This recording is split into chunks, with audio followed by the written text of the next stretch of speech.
right, pushing the button. Jeff Zwart's in the house. Yippee! Yay, Mrs. Thursday show. Holy cow.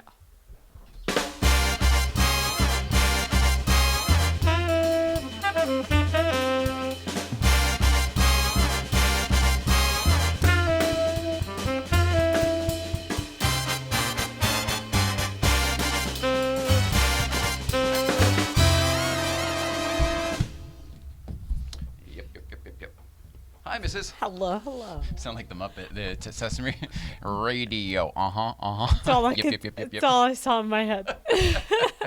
Oh, Jim Henson. I posted a photo the other day from, remember we had a meeting at Jim Henson Studios 5 years ago or something like that. Can't remember what it was for, but I took a picture, like this or whatever, next to the picture of Jim Henson. Yeah. I posted that the other day because it was a Facebook memory, and it got like more likes than like almost anything. I don't look at the likes and all that, but it keeps coming up. Like, do you want to put some money behind this? This is your most popular post of this week. It was a pretty rad day. I understand why people love it.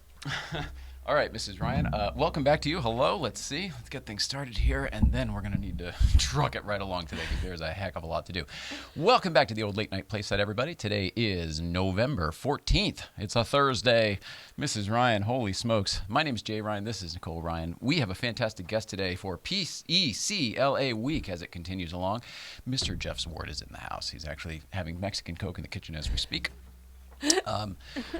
Can't wait to talk to him. Can't wait to talk all about this weekend and all the events and everything down at PEC. In the meantime, Mrs. Ryan, there's so much stuff on this card. I'm going to say that I should shut up right now and we should just do it all and not talk about any of it. I'm in. All right. Let's see. We should start with something that we tried to do yesterday. And we got a call back apparently during the show, but I, of course, muted it. Let's see if this works today. Who we're calling here is daughter of John DeLorean, Kat DeLorean. Longtime friend of myself, and then well, hello, Kat. This is Jay Ryan and Nicole Ryan calling. Oh, yay, it's Ryan. How are you? I am okay. How are you guys? We're great. We're on the air, and we our guest today is Jeff Zwart, and we were talking yesterday actually with our guest Nicholas Hunziker, who's a big fan of your dad's and the whole story and the history, and he actually knew way more about it than I did. But he said something that he said it a bunch of times, and Nicole and I both just raise our eyebrows every time because I just never knew it to be true, and I don't know that much about your dad. Our relationship was never based on that car or your dad. But did your dad have a chin implant done at some point? He did. He did? He did. Oh, wow. I knew this actually until all of this started too. I never really thought about it. It's just not something you think about or ask your dad, did you ever have any plastic surgery? But if you look at pictures of him in the 60s, in his early days at GM, you can actually notice that he looks a lot like a big geek, and I love it. Oh, that's amazing. Well, we all know him as this big, like strong... geek. We know him as this big, strong Ken doll-looking guy. And if he ever looked anything not like that, that's just amazing to me. Yeah. Yeah, he also had weight problems. I learned that he actually got very fit, and he struggled with his weight a lot. So he lost a lot of weight before we started to see him in GM. But Wow. you do see pictures of him pre-chin implant. Funny thing is I watched a show with Jason recently, and we were watching it, and one of the main characters came back on a season, and their face was totally different. And it took me a while, but it was the way that the skin gathers around the chin on their face, and I went, hey, that looks like my dad's chin. I bet they had a chin implant. And so it was learning about this that made me be able to spot it in other people. That's amazing. Yeah. All right, well, I was certainly convinced that it was not true, but that's amazing. That's amazing. Well, thank you for shedding some light on that. That's a good update, Kat. He's Fun little tidbit in his vanity that also goes along with this. He dyed his eyebrows. They were gray, and he forever used Just for Men to keep his eyebrows black until the day he died. So That's that was fun. amazing. That's amazing. All right, well, I love you so much. We'll talk to you when we have more time. I hope you guys are well. Love you guys. Love too. you, Love you, Jason. Kat. All Have right, a great one. bye-bye. Bye. That is funny stuff. That's Mrs. Ryan. hilarious. All right, so kudos to Nicholas Hunziker. You were right.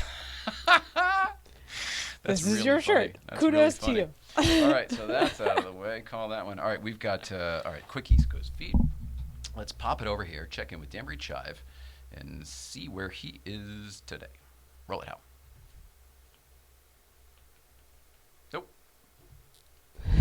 Try it again. Nope. Hey, well, that's easy. That's one thing off the list. All right. That's done. Good job. Love you, Castman. Love everybody at Ridgefield BMW. All right, let's see. Mrs. Ryan, we've got to do this real quick just because.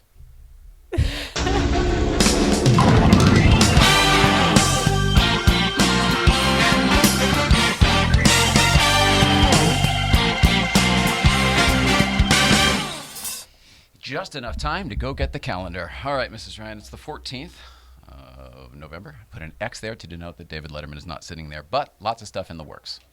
Fair enough? Yes, and I emailed this morning with peripheral. Oh, people. my goodness. Other stuff going on. That's fantastic. Yeah, there's a lot happening. I think it's going to be one of those things where when whatever all of this is hits, it's going to all be at once, and it's going to be like, oh, that's what... It's going to be one of those things like, you're suddenly famous. I've been working for 20 years. It's like, it'll happen very suddenly. So that was very, fingers crossed. that's very common on your side of the business. Yes. Somebody just overnight, oh, man, you didn't, that's amazing. You're so lucky. Where'd you come from? Like, oh, my God, they've been grinding for a decade. Okay. That hello's brief. Got it. Okay, gosh, backstage passes. All right. So we have a wonderful message from Mr. Ray Schaefer. I don't know where he is or anything, but he sent a video, backstage pass. However, we also have one from out here in Los Angeles with G.I. Jen. So I'm not sure when and where. There may be a little editing involved, but for first, I'm going to play the Ray Schaefer one right now. Okay. Check Hi, backstage Ray. pass, Ray Schaefer. Roll it out.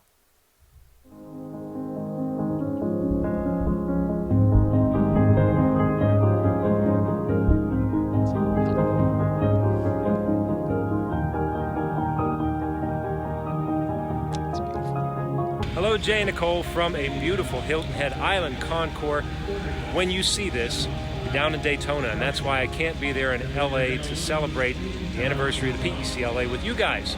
But really proud of what you're doing, the way you bring the Porsche community together. I wanted to make sure I had a moment to say congratulations. But I also have a friend here who'd like to say congratulations. Hey, Jay and Nicole! How are you, kids? So very super proud of both of you. I'm here with my pal Ray. We are genuinely enjoying the southern hospitality at the Hilton Head Island Concours d'Elegance, but I really want to make sure you know how proud we are of both of you. And I got to tell you, when both of us got on your show in the beginning, we knew it was really something special. And now the whole Porsche community does because of your important online presence. Please take good care of your guests. Take good care of the show. Take good care of the both of you because your star is just going to burn brighter and brighter and strength to strength. So proud of you. Enjoy your time at the PEC LA. Congratulations and have a great show.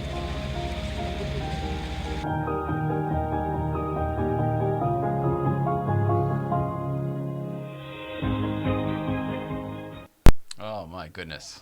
Those guys. All right. They couldn't see it. guys. Mrs. Ryan, are you crying? I tried really hard to hold the tears in, but inside, yes. Oh, my goodness. Oh, thanks, you guys. You guys thanks, are awesome. Ramsey Potts. Thank you, Ray Schaefer. So much love to you both out there at the Hilton Head event. Gorgeous. And I know Ray Schaefer certainly is at Daytona Classic right now, and I'm not sure about Ramsey. But I think anybody, I know Rod Emery and all our other friends who are down there, they're all kind of doing the thing. That's what you do down in Daytona, Yeah. I guess. Mrs. Ryan. All right, I'm a little bit flustered because the G.I. Jen one isn't loading, so I'm going to maybe do that and edit it later. But meantime, we have a TBT because it is Thursday, and we have to do it. So here's a TBT that I believe we spend a good deal of time down at the Porsche Experience Center in Los Angeles. It's pretty recent. I think maybe from September, maybe morning shift. Oh. But, it seemed appropriate. Roll it how?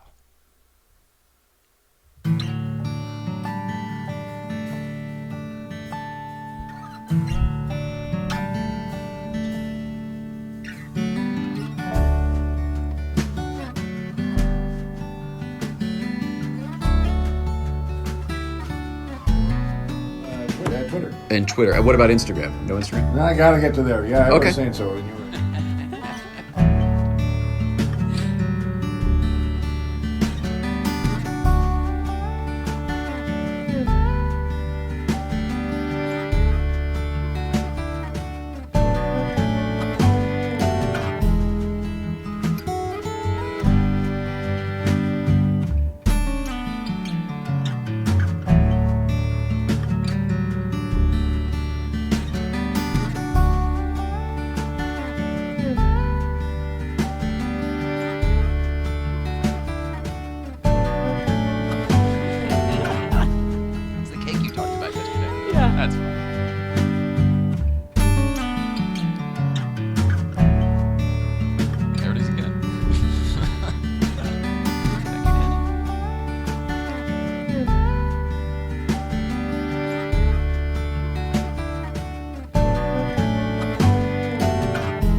Good morning. PCA San Gabriel Valley region. Good morning from morning shift.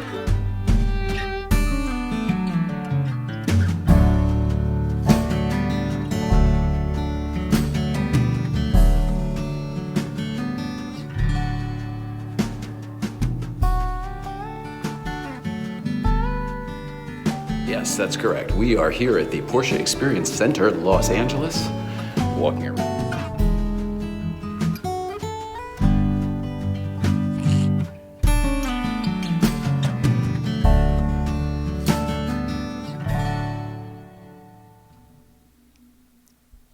There was so much in there that I kind of forgot about. I agree, and I will say that those photos of the PEC will look nothing like what you're going to see this weekend because there was like nobody there. I have the video from G.I. Jen, which will show you a little bit of what they've been up to this week because it's just been nonstop for her over there. Really? Nonstop. But she sent a little video, so let's check it out. Roll it, Hal. Hi, Jay and Nicole. It's Jennifer from the Porsche Experience Center. I'm so sorry you can't be with us this week, but I know that you have a really awesome guest list. I've been watching the show. Thank you to Amy and to Rod for Monday's episode last night with Lisa. I know you've got a really good one that you're going to post tonight with Nick. And then, of course, Thursday is Jeff ZWART. So all friends and family of the Porsche Experience Center LA. I know that we originally talked about having you here at the PEC, and we were super excited for that. And of course, just typical PEC fashion, we're not just a driving center, we're an event center. We'll have had over 400 events this year in less than 250 days, if you can imagine that. So tonight we have the Boys and Girls Club Carson here for their annual gala. It's going to be really, really fun. We sponsored them in 2016 when we first opened. We presented them with a check for $250,000. We've worked with them ever since, and tonight they're actually doing their annual gala. So I wanted to take you inside and show you what that looks like, and then we'll come back out. So as we're preparing for anniversary, we're actually getting vehicles dropped off. Rod's vehicle just got dropped off, one of his owner's cars. It's a 356. It's a beautiful car we're very excited about. So as we're doing this event, we're also gearing up for anniversary. You can see we're very busy. So I'm just going to take you on a sneak peek inside. Say hello to the team. We'll see you on Saturday. Hello. We'll see you then.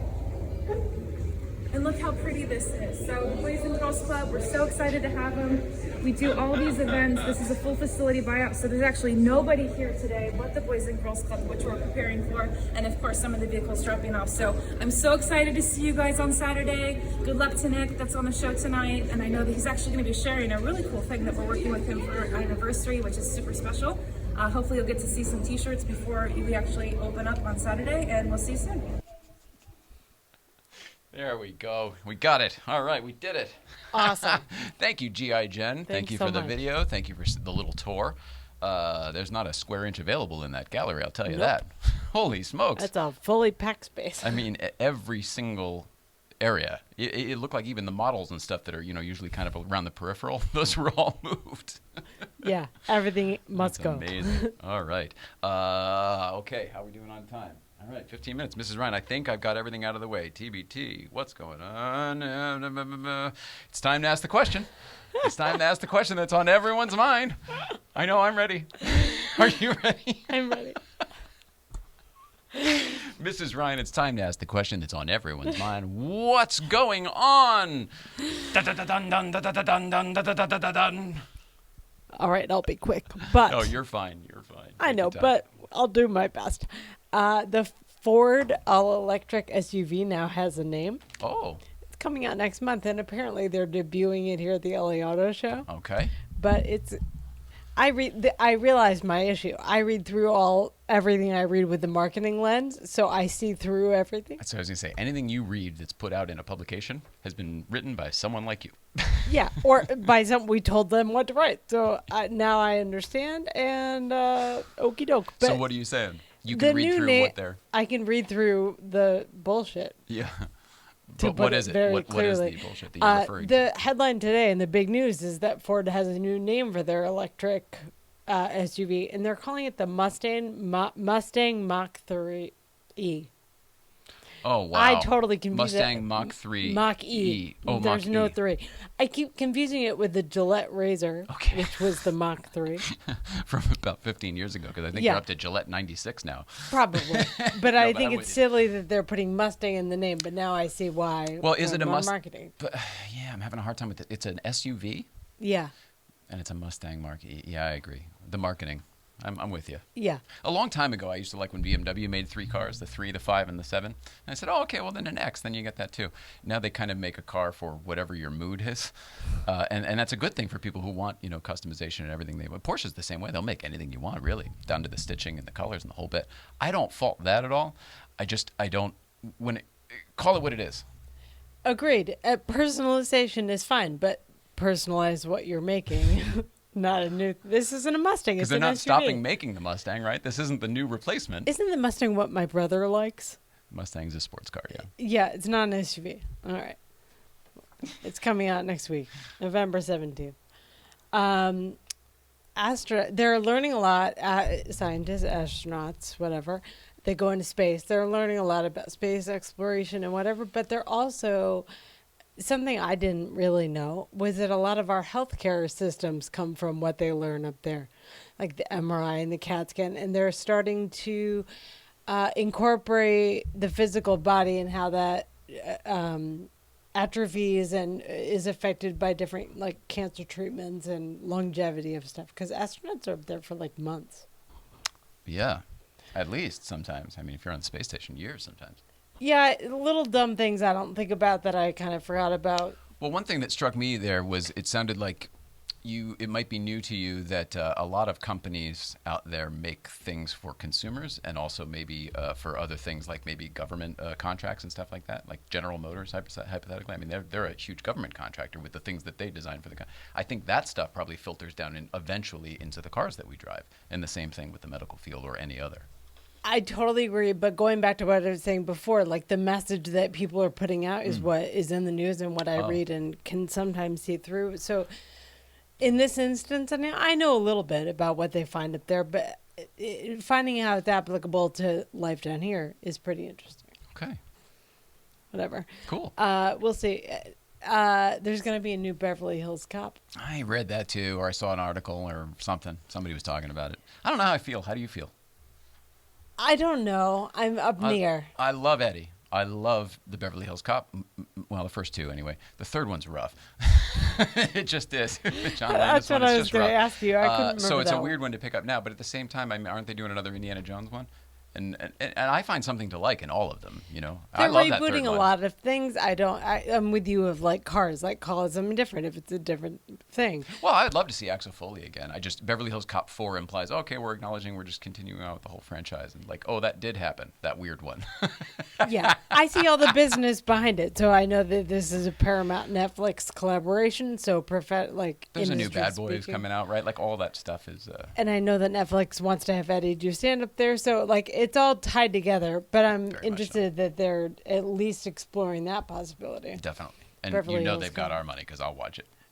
For sure. Yeah. And I can't wait. Kudos, guys.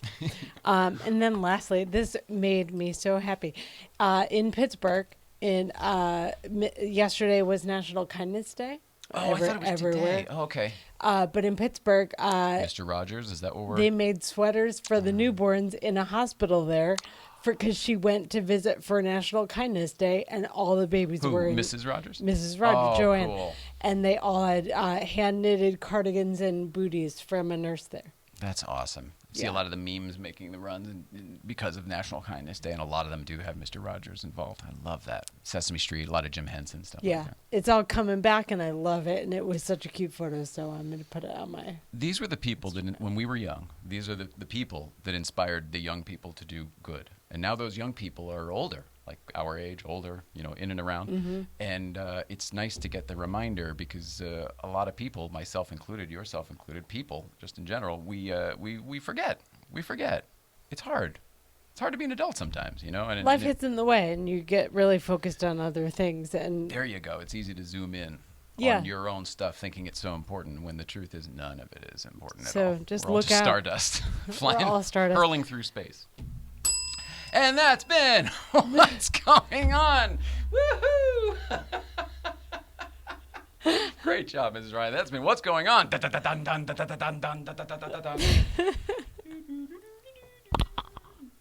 Oh, great job, Mrs. Ryan. All right. We are right on time, actually. You did a great job. All right. Quick break, right? We got everything out of the way, right? Okay, Yeah. fantastic. Quick break. Mr. Jeff Zwart will be sitting in that chair when we get back. He Ubered here today. Can't wait to hear that story. Love that guy. I think I probably know why, but let's figure it out. Jeff Zwart, more to come right after this. All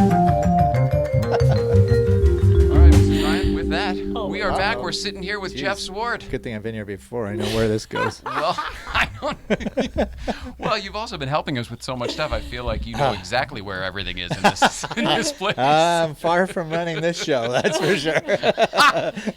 Yeah. Don't give him that credit. It wasn't about that. No, I wasn't. What's going on with you? How are you? Good. Good to see you. Yeah, good to be here. I guess we So- see you a lot these days, and lately it's been a lot of PEC LA Yeah, related there's stuff. been a lot. You know, that's the thing about Southern California right now is that just in the automotive world, there's so many events and so crazy how booked you could be if you wanted to follow it completely. But, you know, fortunately, I've kind of narrowed my view to Porsche side of things, and that the epicenter of that is really the Experience Center. So it's Well- good to see you guys roll through. Oh gosh, we're delighted to be involved. Yeah. To us, it's kind of a neat thing. We used to do as much stuff as we could, and then you know, when nobody knows who the heck you are, that's a little bit easier.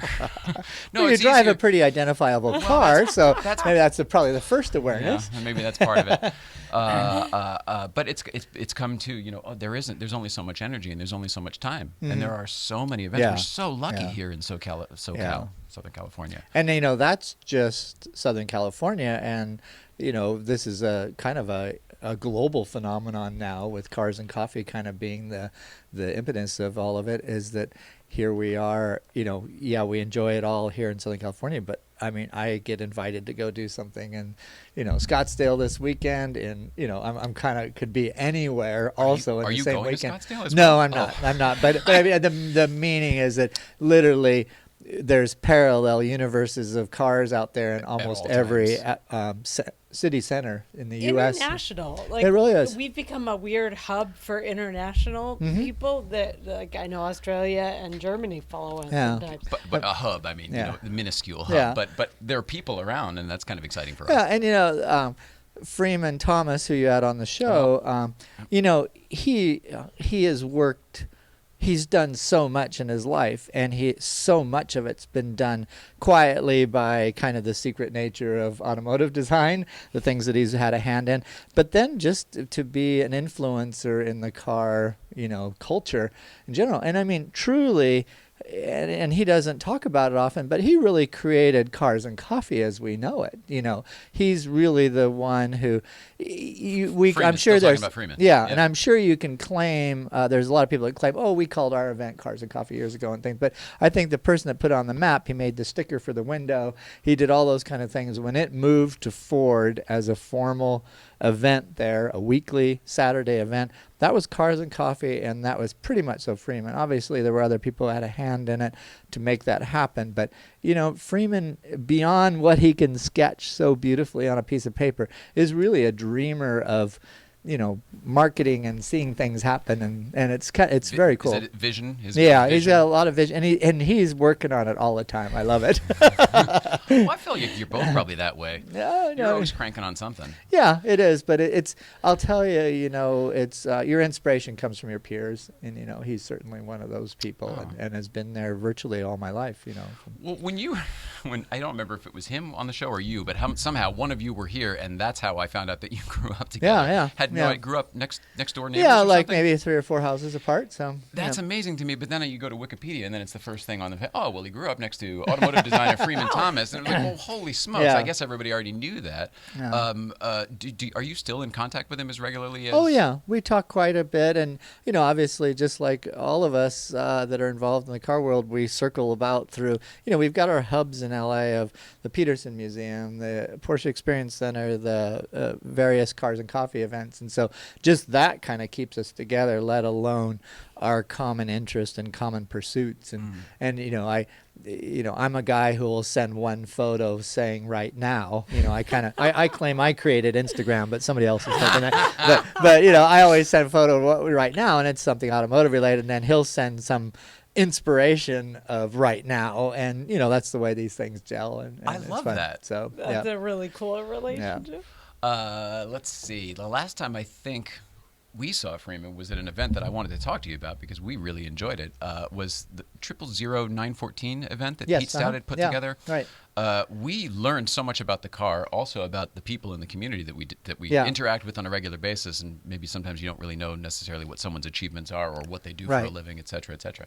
I learned so much about the 914, your first car being a 914, and you were at the event. Are you in a place where you can learn anything about this stuff anymore? Oh, all the time. You can? Yeah. I mean, you kind of lived under a rock till, let's say, the mid-'90s. Internet? Yeah. Yeah. And you lived under that rock and you kind of thought you knew everything. And now I'm just so inspired by what I see on a daily basis. And not just the written words and those things and descriptions, but just photographs and where people have gone photography-wise. Because you can sit around and go, I'm a pretty good photographer, I'm pretty good. And then you start seeing what people are rolling out on a consistent basis. And it's just like, it's so cool that the world we're in, and I mean, I'm quite happy that most of my career is behind me, because I would hate to be trying to figure out how to market yourself in today's world where it's so visual and everybody's putting out these pictures. And I mean, I go through this stuff and I hire people in my mind immediately, other than me, to do the job, because I'm so inspired by people like that. Wow. And I think the other side of it too is I'm in still a position of influence, with 000 magazine. I'm the artistic advisor of 000. Obviously, I'm kind of help in the PEC LA side of things, and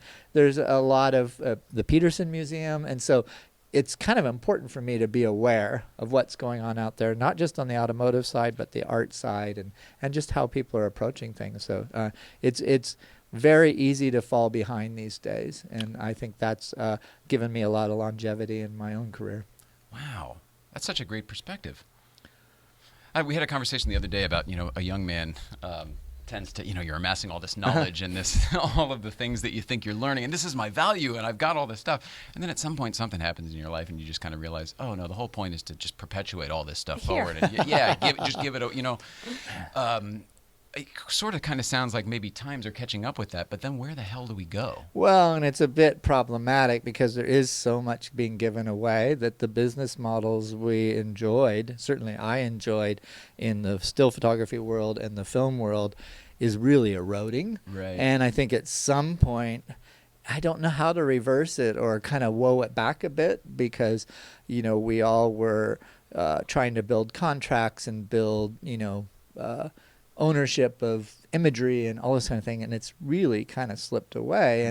And I don't know what the answer is, because there isn't a lot of erosion to it, and it's disappointing because truly talented people are having trouble creating a business out of it in the way I did. Right. And it's not that many years. I mean, obviously I've been at it for a while, but it's not that many years that this erosion's taken place.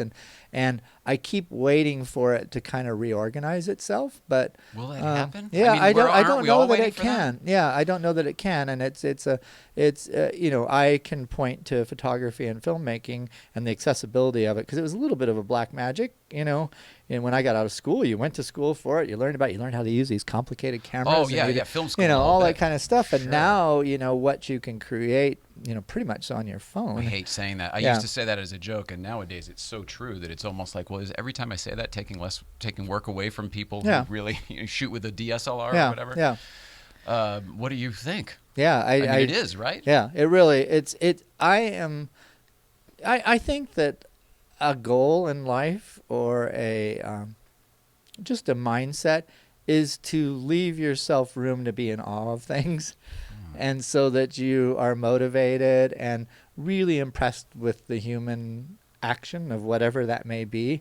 You can sit here thinking I'm the fastest race driver possible, and then you see somebody does it, and that's what this world is so good about. And I think the idea is not to be intimidated by it, but be in awe of it, and leave room for that all the time, so that I just think that we if there was ever a time where we realize how small we are on our planet, it's this time. Correct. Because we're just inundated with what everybody else is doing all the time.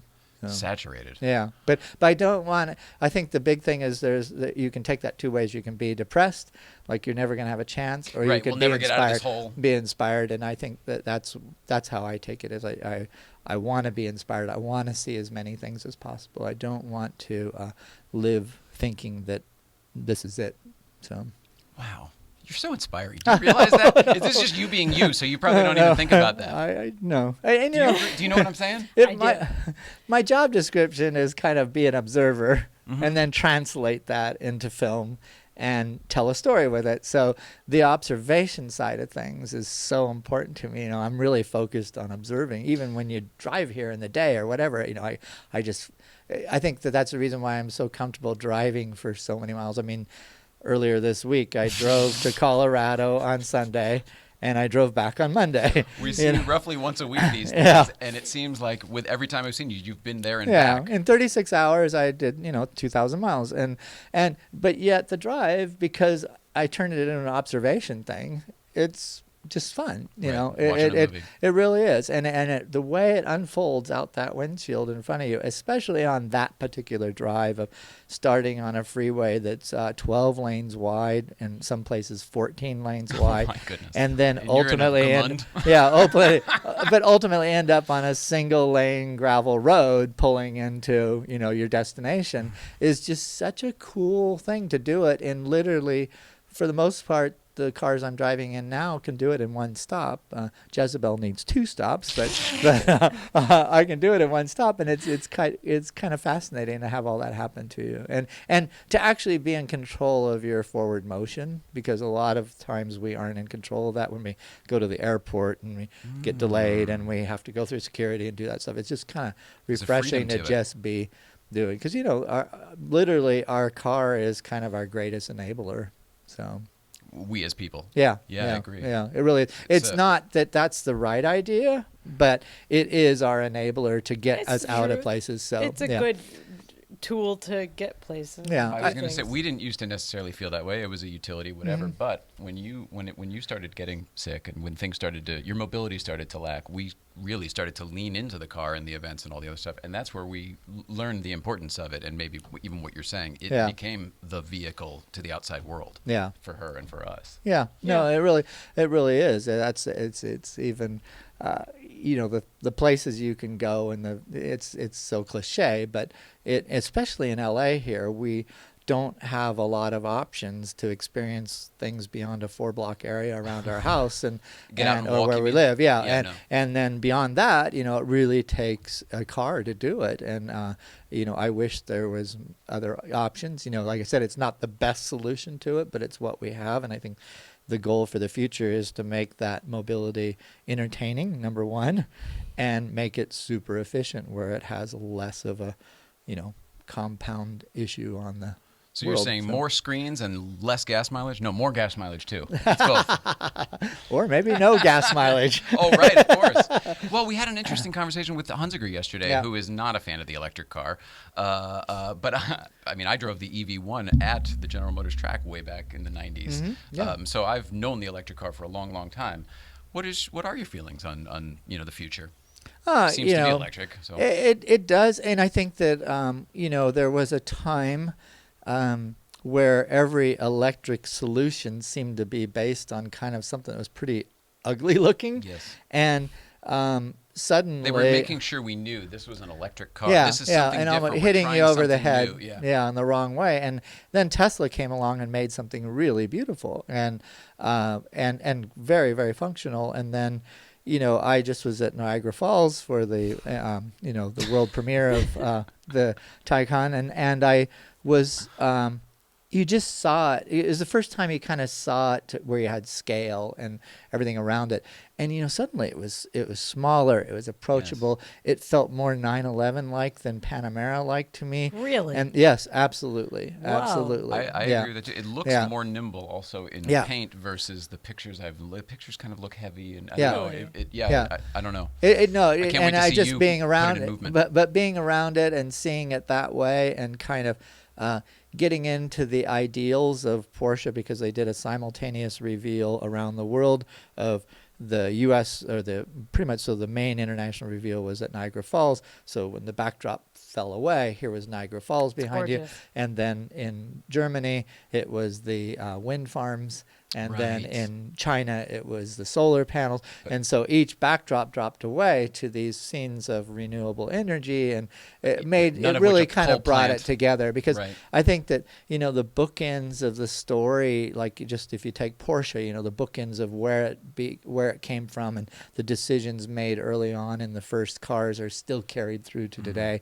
Understanding those bookends, I think this electrification side that they're pursuing is going to be another bookend that kind of starts itself over again. But immediately on the premiere, to make that association with hopefully future renewable energy to power these things, it kind of gave you the bookends of both sides of that story right away. Yeah. And I thought Porsche did a really good job on that. You know, I think that when you if you can really experience a performance electric car, it's really phenomenal. And having raced at Pikes Peak and seen the evolution of electric cars on the peak of getting faster and faster, and now having that's a the good overall point. record, there is no doubt that we are going to see performance in cars that we've never witnessed before. Is But it the same but better, or is it totally different performance? it's totally different. It's Okay. totally different. And I think, you know, the ability to power each wheel individually with an electric motor, it And kind of brake, gives right? you, Power yeah, and brake yeah, each and and regenerate even under braking. The efficiency of delivering the power in each wheel individually allows you to kind of up the power, because you basically have 4 engines Do running. you control them all? Oh, sorry. No, it's great. The car yeah. does most of it, right? Yeah, So it all you don't does have to it. think about all those pieces. No, it's just, nothing. That's pretty There's cool. nothing at all. It's just the efficiency of it. You know, it's kind of like the reason why we had front-wheel drive cars was it was a more efficient way to move a car. It wasn't great for handling. It wasn't great for a lot of other things. But it just made, you put the engine in the front and you hung the wheels off That's of how it. And you that didn't started. need any drive Yeah, train better or in the anything snow, the back whole there, thing, all yeah. that kind of thing. And then your driving wheels were your steering wheels, you know. So that kind of came up, but it took a lot of the fun out of driving at the same time. And then when you look at the electric cars, I think that the initial idea will take some fun out of driving. But if I go to a case in point, when the Cayenne came out, it was also on the same platform as the Volkswagen Touareg. Yeah, I remember that. And so how did Porsche make it theirs, and how did Touareg make it what they were doing, which was building the platform? Porsche decided, well, we should do a different torque split. So where the Touareg was almost a 50-50 torque split front to rear wheels, meaning getting the same power front to rear, Porsche chose to only go about 35% on the front and 65% on the rear. So you get suddenly that it feel. drove more like a rear engine car. And you hear that, but then you go drive it. And I did a press launch at Pikes Peak with it, where we drove journalists up and down the mountain in the first days of Cayenne. And it was all dirt in those days. And I mean, it was flinging around like a rear wheel drive car in the best way. Just Yeah. had a lot of fun with it, where if you had experienced the Volkswagen in the same time, it would have pushed through the corners. It just wouldn't have been that. So my point is that you take the ability to control each wheel, you take the extreme power that an electric vehicle can put out. I think that you'll be able to infinitely tune it so that That's- it is a more entertaining drive. Now, to me, the key thing that is lost is sound. And until they figure out how that works, that's going to be tough. And it's difficult for Porsche. It's difficult for a lot of manufacturers. But you can imagine a Ferrari or a Lamborghini or whatever.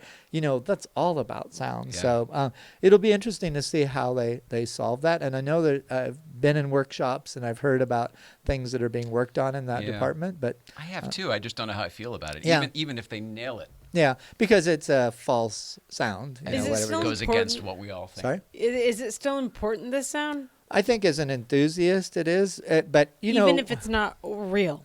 Right. Well, but here's the deal. Is Remember the M4 we had? We had Yeah. that M4 where it had the piped-in Right, whatever, right. and I yanked out all the carpeting Anything and pulled the fuse. created is false, so it just feels false. So I Yeah. wonder if, like, the electronic car vehicles will just take that out of the equation, because it Yeah. doesn't make sense. Well, the interesting thing is that we're coming up on a generation. We're of a generation where everything we drove to learn in made noise. We're coming on a generation where everything they've driven was a video game. and that was all false sound. Yep. Right. You know, so Ah. their need perhaps for the future won't be as important as it is to us, and so it's kind of an interesting thing. We were. I'm sorry. No, I just wonder because like alarm, like ambulances and all that nonsense has gotten louder, and it's like they listen to music and stuff. I just wonder how important that is. Probably went too far. There's some okay. there's some really interesting things happening. I mean, it's a whole big subject matter, but you know, ultimately we'll probably be moving around the world in pods that'll be delivered to your doorstep, and the Think of the pod. Minority Report or one Yeah, of the but iRobot. One exactly. But the pod will be very useful to you, and I think that the interesting thing will be is that it won't be when you want to get picked up. It'll be when you want to be delivered. So you may choose to do that's much better. Ooh. So you may choose to do a 20-minute trip, but be in the pod for 2 hours because you can use it as your office. You can be functional that way. Interesting. So be informed, do all that kind of thing. Becomes So your transpo yeah. and your WeWork at the same time. Right. And then the ability through apps and all to have traditional, let's say, traditional design company, let's say, like a Louis Vuitton, be able through an app of having a Louis Vuitton experience, you know, in there or whatever it could be. But, you know, the adaptability of it, it's a bit like, you know, our watch faces now are able to choose what you're looking on the at. iWatch instead of- or yeah, whatever, yeah, or yeah. whatever. But I think that's the ability to transform these so that they serve purposes beyond just moving you. And I think that because they're developing systems where there will be no G-forces, the lateral and the forward and backward G-forces are canceled, meaning that you're just sitting in a room no matter whether you're accelerating or stopping, because they can actually neutralize Orientation and that. things, yeah, neutralize that. That its ability is just to do whatever you need Literally to do. keep a cup of coffee right on Yeah. the table, no matter if you're moving or whatever, because it's in canceling consumer vehicles. Well, this Now, would be mass this transit type this of would be thing. like fleet. So, you know, big companies are now looking at not selling cars to consumers, but providing vehicles to the infrastructure of what we translate on in. like a subscription A basis. subscription thing, or just building a complete fleet. And, Like you the know, these scooters? vehicles would leave at night. I think so, right? Kind of like the scooters that they Yeah, put out. exactly. And because of the nature of them, they would be able to drop you off and then go to the service center that night, get washed, get serviced, get Right? charged. Sounds like the all that miniature kind of stuff. Wonderland Yeah, in Germany. yeah. That little, you know, Yes, where all of right. the planes and Right. everything go Yeah. to they do it themselves, and then they go drive to the thing and charge Yeah. up overnight. No, but it's definitely interesting. I don't even know how we got on that time. Well, I'm but it's fascinated good, to hear so- how your brain works, Yeah. so I can listen to you talk all the Yeah. time. Same. I asked you where it was all going, and Yeah. we sort of got there. Back to the card, though. We were talking at Auto Kennel one day about, you know, the Dave watch and all of it, Mm-hmm. and you said, "Well, gosh, when I knew Dave," and our heads damn near blew up. That was the last I heard that day. Yeah, that's what I figured. So we just come back to that. You and Dave and Letterman and purely Newman? on the racing sense, Sure. because you know I'm co-founder of Racer Magazine, so I kind of go way back on the on that motorsport side of things. And when we first got started, you know, Paul Newman was racing with Nissan and Datsun at the time, and you know, it's But just I worked for Bob Sharp. You yeah, know yeah. that, So and Bob Sharp, you know, I used to shoot their press things and all that sort of thing. Along were you the way. ever there, like in Connecticut, where they would do the stuff? No, I was more. Obviously went to Lime Rock in those days, but you know, I But followed not Paul to, like, the Newman Bob when Sharp he was. Ferrari or Bob Sharp Well, Nissan. Bob Sharp was running the Nissan or Datsun program, and I went to the runoffs every year at Road Atlanta, Okay. and I was at the runoffs the year that Paul Newman won, and I was shooting for Bob. What was the name of the? I forget what. God, almost said it, but the PR company that was handling Sharp racing stuff. So. Oh my goodness! I Yeah. wouldn't know So, that. but anyway, I was shooting for them, so I was actually there to cover Paul Newman. But that's Paul Newman's little bit of Paul Newman's side. But you know, and then Dave Letterman came into the IndyCar scene and came in to all that. So he was always somebody on the pit That was wall around the and kind of 90s, I around. think. Yeah, Yeah. yeah. And so you know, because of you covering the sport, you naturally wanted to know the owners and things like that. You know, you had Chip Ganassi, you had obviously Roger Penske, and you had really kind of great people, Carl Haas, Famous at the names time. in So, racing, yeah, for yeah, sure, the biggest.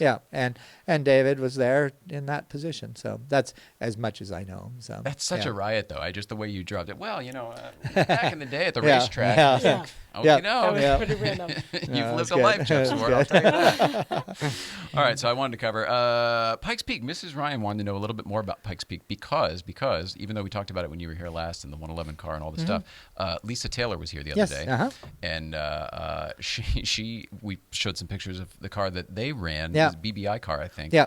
that maybe took a record this year Yes. at Pikes Peak. Yeah. Do you know anything about that? I'm Can you tell gonna, us about I know. that? I'm gonna interrupt you real fast and say she called to say that she misquoted the time at Oh. 14 minutes. It was actually 9 minutes. That sounds So, more. clarified. Lisa, I love you. That phone call made my day. That's amazing. I thought, wait, 14 minutes was. Oh, When she- we were, I don't think I ever went that slow. She was mortified. Broke the record, all right. That's good. I'm Wrong really way. embarrassed that I did that. So Oh, no. now No, it's but- updated. no, But Lisa- you've had a lot of Lisa's questions great. since that, too. Lisa's great. So. Yeah, I wanted to know what that. I'm a novice. Like, I don't understand how the racing aligns with like real life sometimes. So like, to hear you both talk about it as it's just part of your. That's Thursday. Yeah, Like, yeah. you guys both talk about this so casually. So I didn't know. And you go a lot. Do you race there a lot? Yeah, I've raced there a lot. Let's see. Are Just you the most famous racer of all time? No, not by any One of means. them. My last name's not Unser or Millen or Ah. any of those. But no, I mean, briefly, because so many people. I've raced there 16 times. Okay. I'm 8-time champion. I am, I've been around it all along. I've raced 12 different Porsches there, and I think that I can take some of the credit with Tom and Lisa of their interest in Pikes Peak is because Tom was working on my team for I think 3 years when we ran with the BBI Really? car there. And so Tom was our transport guy and worked on the team and everything for the car. And Tom's just a great friend, and he's just Tom's a secret sauce for Lisa for sure, because Tom's really in the Porsche world. He's really into that stuff, and he was a drag racer, and he's Oh my did goodness. really well, and I mean he's got a great history, and he's just totally into cars. And when you talk to Tom, I'll mention, I did Baja. It's kind of like he just has so much knowledge and everything to it. So he's a great asset to our team, and just a good friend, and somebody you could always trust. If the car needs to be there at 6 a.m., it's going to be there at 6 He's the a.m. guy. Yeah, he's the guy. And so Lisa came out, I think maybe 2 of the years, but 2015 was my last win there, and everybody was kind of on board with that because we were really we'd run that car 3 years trying to win, and we finally won. So Lisa was there, so her interest in Pikes Peak I think was really peaked out of that experience, and then Good pun. and then last year and then last year BBI kind of took what my 3-year program left off at, which just to explain a little bit to bring it down a little bit so it's a clear message. A cup car, the standard Porsche 911 race car, we decided to put a turbocharged motor in it. And it took it from 500 horsepower, 450 horsepower, 500 horsepower, depending on which years, to 800, 900 horsepower. So you essentially doubled it. Doubled the horsepower in crazy. it, and made something that was just purposely built to go up a mountain that finishes at 14,000 feet. It's 12 and a half miles long, 156 turns.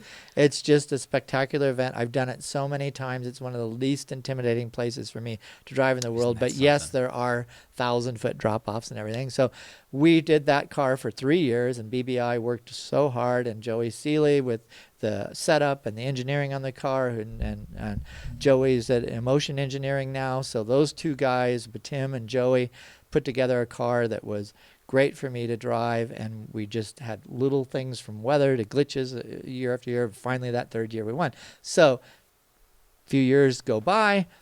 But Tim has got the hook in him for sure. He wants to get back there. He wants to build something bigger and better. And so they took, again, a more modern cup car and turbocharged it and started all over again. So they basically, there's a claim, that they built that car in 26 days or something, something crazy. I say it's actually 3 years and 26 days because they really came off of everything they knew on my car to build that car, and then that car went really, really well. And so who was the driver? I don't think we got to that the other day. Who drove? Oh, do you know? Geez, Sorry. It is Raphael. So Okay. Raphael is there, and I had actually never met him, even though he had run Pikes Peak before. I'd never met him, and then he ran, and he was just pure Frenchman, head down, focus, and take no prisoners. And he pretty much so did, and he just got on top of that car. He got on top of that car, and he just drove it to the inch of its life, and it was really an impressive run. And BBI had a great run in it and everything. And so this was a great moment for BBI, because it really did put together very quickly, and to just put it all together in such a short amount of time, it was really impressive to come back with the success that they had. And so I'm not sure even Lisa was there this year. I forget, but nonetheless, she had been so impressed the first time she was at Pikes Peak. So when that car was finished, they had the opportunity to purchase that car from BBI, and so they ended up with that car. That's so cool. Yeah, so it's great, and it's nice to know that it's in those hands. And I think that they have a good, obviously a great relationship with BBI, and if BBI wants to do something with it, they can do other plans with it. So that's awesome. Yeah, that's so cool. Yeah. Do you have any other Pikes Peak questions specifically, Mrs. I Ryan? Is mean, there anything you wanted to know about the race? Well, not really, but more Colorado. What do you do there? What do I do there, or what is? You go there a lot. What do you do there? What? I live there. Right, but it's like a race place for you. You race. I live. If I make a really good run over the pass before it's closed in the winter, it's about 3 hours drive to Pikes Peak from my house. Yeah. Okay. So, and it's the town, or the city of Colorado Springs is at the base of Pikes Peak. Actually, Manitude Springs is a very small town, but Colorado Springs, where the Air Force Academy and all that is, and basically it's kind of right along the Continental Divide, and literally from this 14,115 foot peak to the whole east, it's nothing but flat. It's open plains. So it's kind of the last mountain before the open plains. And so it's spectacular. So when you're on top of it, it's a little different. It's like being on Mount Fuji.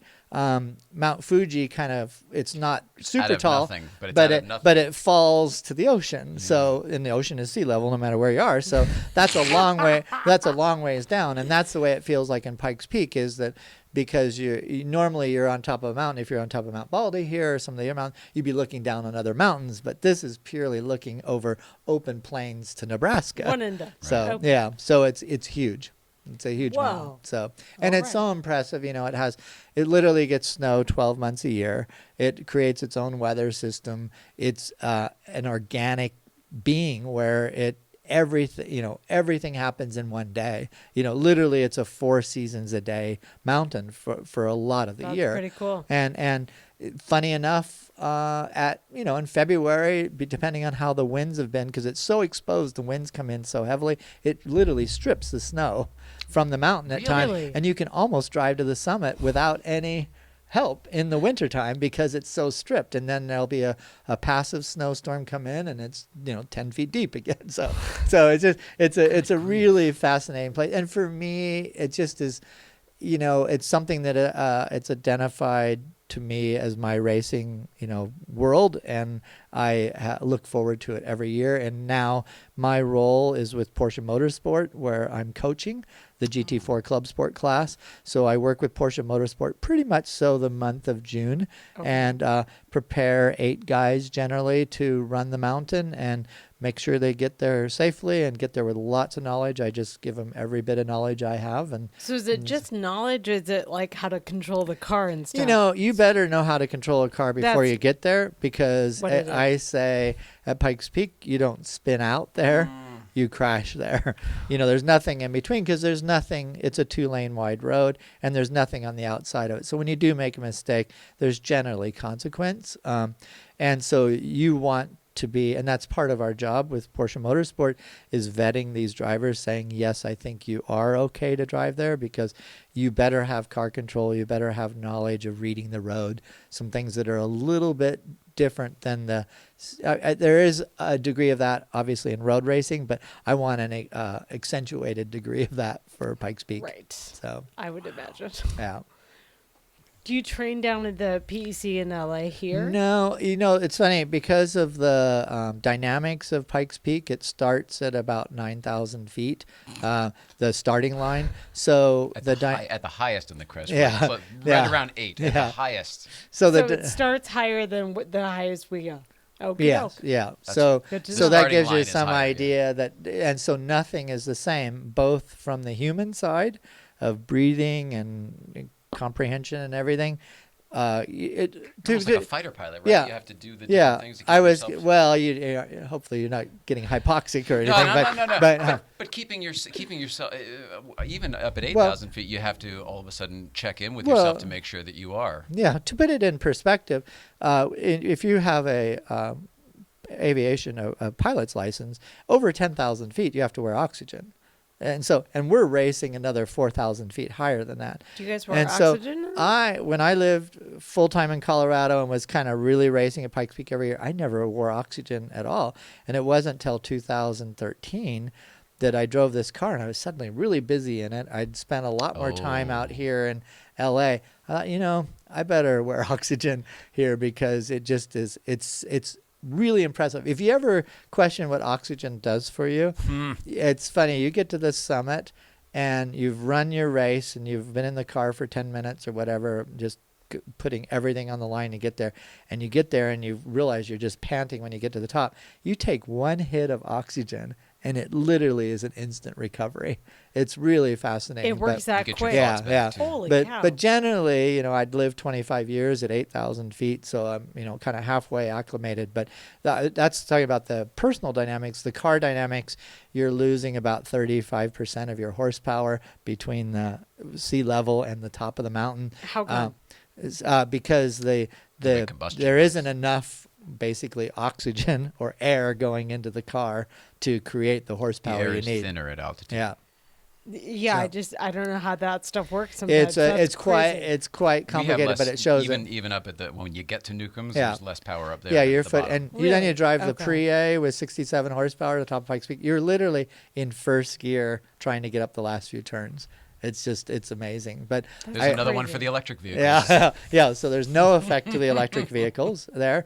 There's less effect on turbocharged vehicles because they're increasing the boost pressure as they go up. So what you're losing in horsepower, they're gaining. But by nature, they're forced induction, so you can accommodate. But when you looked at our car running there, where we probably had about 750 horsepower at the finish line, it was acting like it had it was working as hard as if it had 1,000 horsepower because of the turbos. Yeah.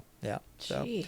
everything, and it's not just even the power; it's less cooling for the brakes. I've been in '94. I literally finished with my brake pedal to the floor. Really? Just less cooling for everything. Less cooling for the engine, less cooling for the brakes. So the altitude affects all of that. All of that. Yeah. Holy jeez, I didn't know. Yeah. So wild. All right, let's see. You asked about the PEC real quick. Have you done all the modules at the PEC? Have you been through all of the stuff there? Yeah, that's a lot of things. I mean, first off, you've had a great lineup this week with Rod and Amy and considering we're not in the actual gallery, this is as good as it gets. A great lineup. As good as it gets. And I think what's fun is these people have been kind of core people for different reasons. Obviously Rod and Amy are just they're Porsche personified, and they're a wonderful couple, and they're super special to us, not just on the Porsche world, but as human beings. And then we've got Lisa, who's just like so passionate about all the modern cars and the colors of the cars, and it's really been fun to watch her, because I've known her for a long time, and to see her take more deliveries at the Porsche Experience Center now than anybody. So, and the fact that she's a woman makes it extra special, and and she's a true, cheerleader for the brand. So it's really great. And then Nick is just such a iconic artist, such a incredibly talented artist, but he's kind of focused his efforts around PEC and not just here, but if you ever have a chance to be in Atlanta, the largest mural in Atlanta is his, on the stairway, and it's a very special mural, and it's pure Nick, and I really the one love that's it. multiple panels? Yes, Yeah. So really love that. And it's funny, when I heard that Rod and Amy were here on Monday, I said to my wife, I go, this might be couples week. You should come with me. Terry, you should come with me. And she, no, I'm not going to do it. And then I watched the show and with Rod and Amy, and Amy was going, I don't usually do this or this kind of thing. So then you made the comment, well, no, I see, we got to get Amy back here to tell the real behind the scenes. And I said, well, Terry, it sounds like, Amy may have come out. You may have to come back with Amy. I said, you could be the Real Housewives of Porsche guys. Real Housewives of Porsche guys. I like it. So I said, that could be a good show. But I love them, and I gotta say that to know that Rod probably right about now is on the racetrack at Daytona. I've run that event a few times, and I absolutely love it. And to do it with Kevin, Jeanette, and Gunnar, and the whole crew, and Rodrigo. I mean, it's just a hit list of great cars, hit list of great people. Yeah. This would be so fun. And I just, it's funny because Rod is so known for, what he does in the 356 world and what he does in the Porsche design world and all that. But it's, I love the fact that he's a racer at heart, and he's a really good racer. I mean, he's talented, but, he's had to keep his head down and keep it in the business and do that sort of thing. But, when he gets a chance to do this, and I've been at track days with him, and, we both kind of light up, and we had a great opportunity at the Experience Center because, people think I kind of even drive everything, and two things that happened, I've been at the Experience Center since it was a dirt lot. I had our meetings in the trailer there at the edge of the parking lot that exists today. Jen was there, and we were looking at things, at what the colors would be in the restaurant and how that artwork would integrate, and just the footprint of the whole thing. And I had an idea. I wanted to drive the rally car around the course, but that didn't go anywhere. but I've been there since it was a pile of dirt, essentially, and to see it evolve. I directed 4 seasons of GT Academy at Silverstone, and Silverstone was the first Experience Center. And so I knew what a Porsche Experience Center was about, and had been been through the system kind of in Silverstone when I visited it. And so I knew all about it, and it was just hard to imagine we could have that next to the 405 freeway. Yeah. So that part was really special. But the funny thing is that 2 things that happened in, literally 2.5 years is, one, I requested a number of times the press department, I said, I really would like to get in a GT3 for a while, but I'd not been in a GT3. And then I'd never been through the program at PEC, and yet, I was always getting asked, what should we do here? What should we do there? And I really got to do it. Well, so then to make it even better, Rod was kind of in the same position. And so, and even Pat Long was kind of in the same position. So the 3 of us are sitting there, and finally, it's like, Jen says, we really got to get you through the program. Duh, yeah, I think we do. Let's get this going.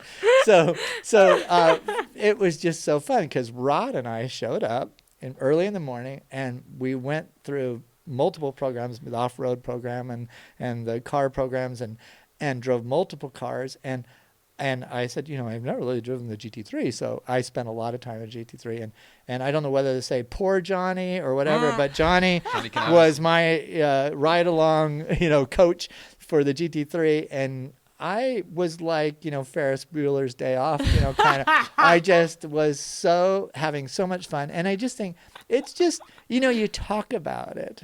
And there, there's 2 levels of experience there. There is the track and putting you kind of in a racing environment and running on a track that really there's, they're not telling you to slow down, and letting you really let these things run. And then there's the other side of it. I'm in a car that I'm doing lap after lap and I'm pushing it faster and faster. And I'm not going for a fast lap, but the next time I'll try something a little different in this corner to explore the car, try this a little Stretching it different, out. push a little harder, Sure. and do that sort of thing. And it just was so fascinating because, everything remained the same.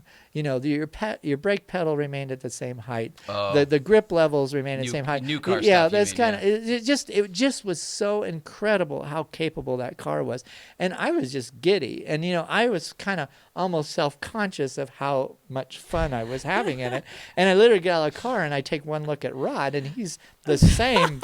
I mean, I was like looking in the mirror, for both of us. It's just like, whoa, this is so much better. And I think even Rod said it on the show on Monday, is that we're a little jaded, and I've driven virtually every modern Porsche, and I've driven an awful lot of its history. But to put it in that position there, and it's like this perfect combination of things. The level of grip there on the course, the speed of the cars, the ability to accelerate as hard as you can down parallel to the 405 That's the freeway weirdest. is magic. Crazy. And really see 120 miles an hour and things like that. And it's just everything about it is just such a good combination of things. But to do it with somebody sitting next to you who knows far more than you do about the dynamics of these cars, who can answer any question along the way.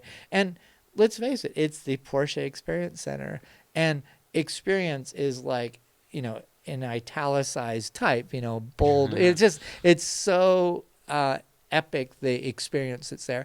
And the test for me a little bit is I've obviously spoken about it and put it out to friends of mine and crew members on shoots and things about how great the Experience Center is, but I had really never been through it. Yeah. But the test to it is I would think that I think 90% of the people that I've actually sent there call me on the way home. Oh, Really? wow, Or text me on the way home to tell me how great the experience is. And I just, constantly, that kind of made me proud of this place that we started in a trailer in a pile of dirt.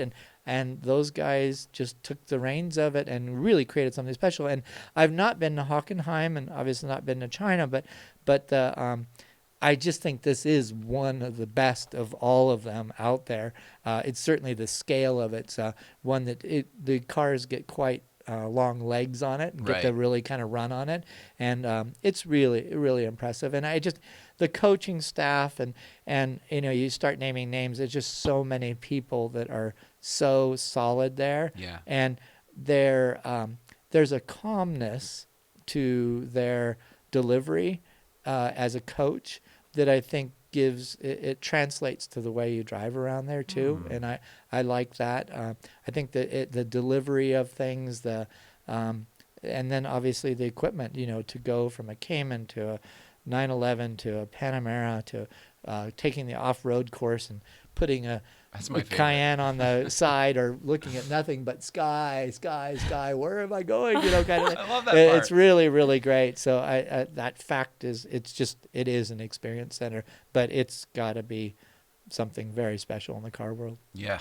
Gosh, well, we're just lucky to be a part Yeah, of it. yeah, Lucky to for have sure. it here. Yeah. You talk about the fact that they are all around the world, but I mean, this Yeah. one's 15 So close. miles down the road. Yeah, So you're going to be there Saturday. I will be there Saturday. So you Ubered here today. Is that because you were dropping a car off at the piece? No, I was dropping off several cars. Okay. I'm doing an Uber comparison test today. I've already been in 3.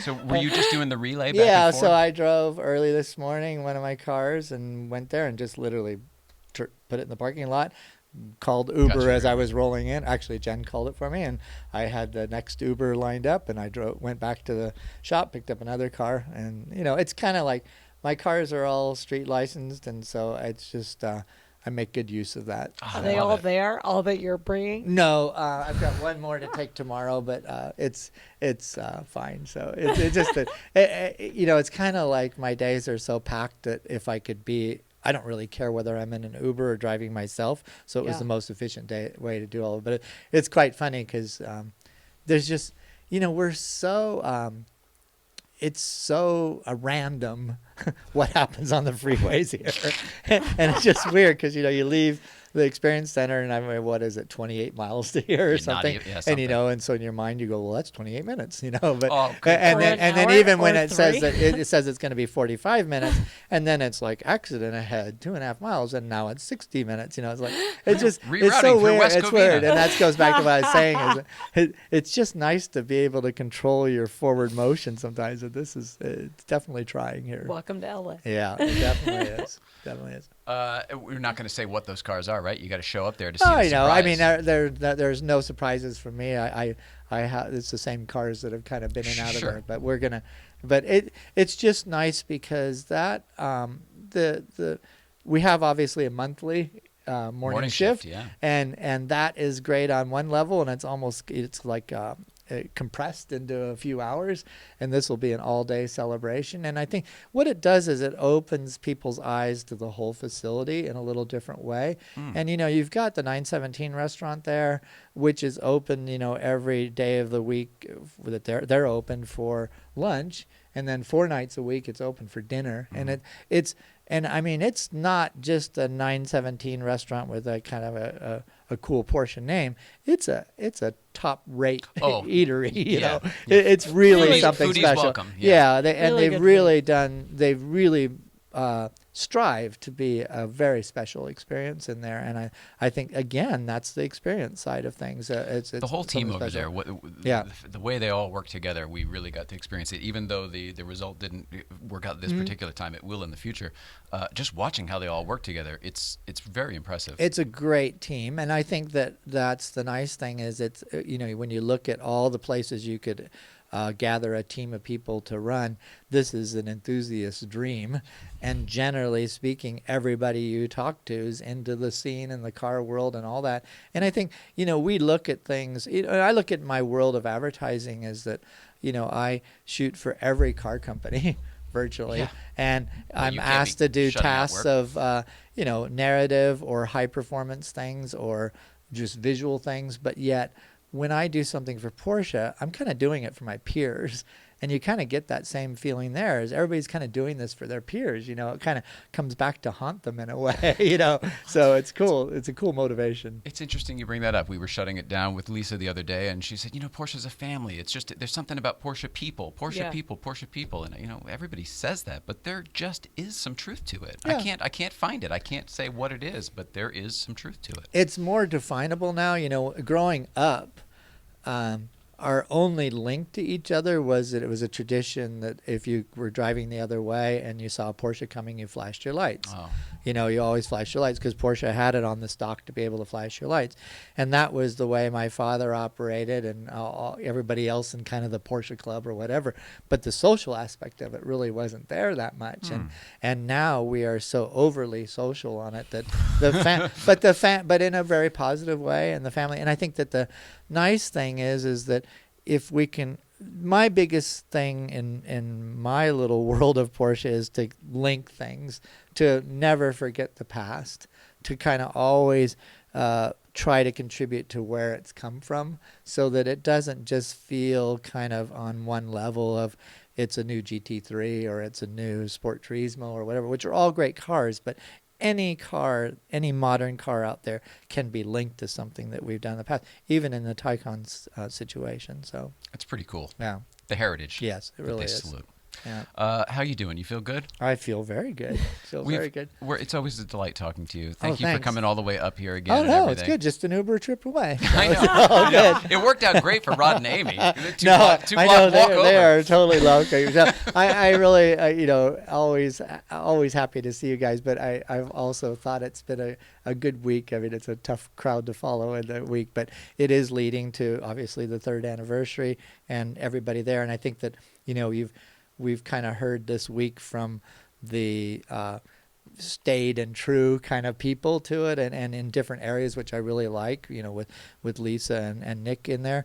And you know, the next few days will be the real people that show up at this event, which are so entertaining and contribute so much to it. Big so time. you know, It makes the community yeah. so awesome. Like, Yeah, and we're all it's- so colorful, and everyone that comes is colorful. It's really fun. yeah, and it's 7 o'clock in the morning until 5 in the evening. It's plenty of time to come by. I think the main time for it would be kind of middle of the day, 10:30 to 12:30. But throughout the day, there's drives and things. I think everything's kind of subscribed to Parades, right now. laps, yep.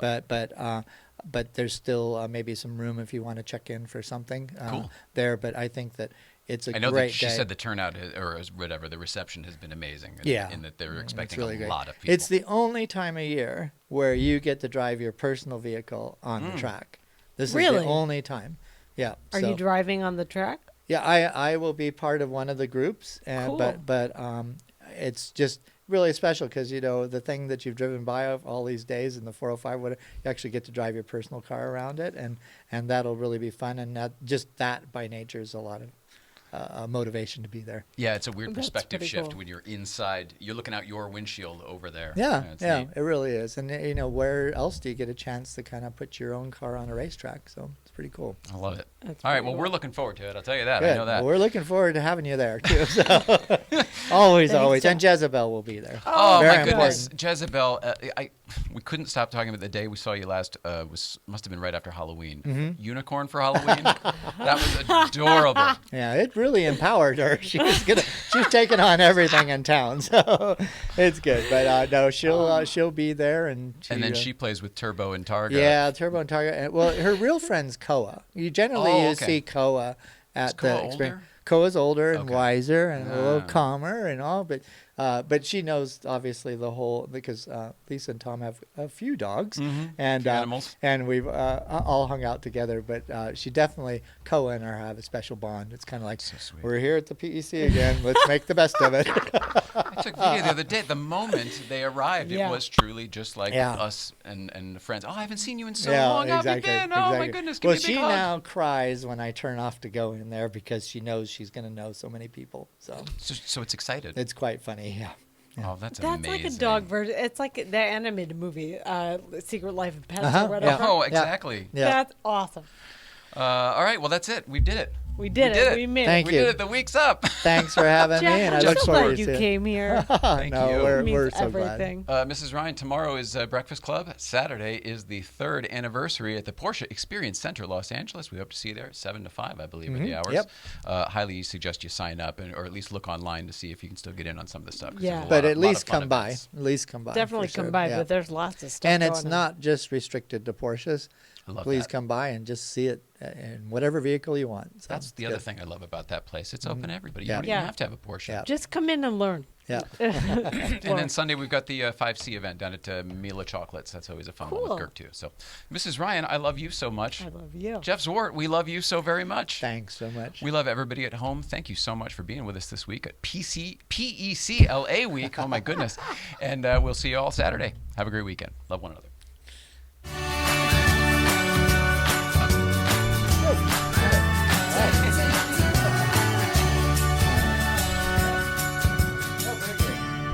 So how's everything going with you guys? Good.